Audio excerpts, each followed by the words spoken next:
আসসালামু আলাইকুম। আশা করি সবাই ভালো আছেন, আমি ভালো আছি। ফোনটা নিলাম প্রায় 12টার দিক। তো ফোন নিয়ে চলে আসলাম আমাদের ধানবাড়িতে এবং খেতে। তোমাদেরকে দেখাতে আসলাম। এই যে এটা হয়েছে আমাদের ধানবাড়ি। এই যে দেখেন, ফোনটা নেওয়ার অবশ্য বেশিক্ষণ হচ্ছে না, অনেক শখের ফোন। কিছু পাকছে, এই যে কাটছি, এই যে এগুলো কাটছি, এই দেখেন এটা পুরোটাই।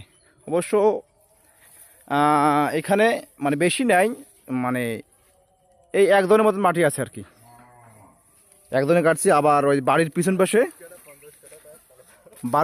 অবশ্য আরও 3 পোয়া আছে। তো দেখাতে আসলাম, আপনারা দেখেন। দেখার উদ্দেশ্য ধানবাড়ি হচ্ছে আমার ফোনটা নেওয়ার উদ্দেশ্য, আর প্লাস এগুলো দেখাইলাম। এই যে দেখেন। তো ভালো থাকেন সবাই, আসসালামু আলাইকুম।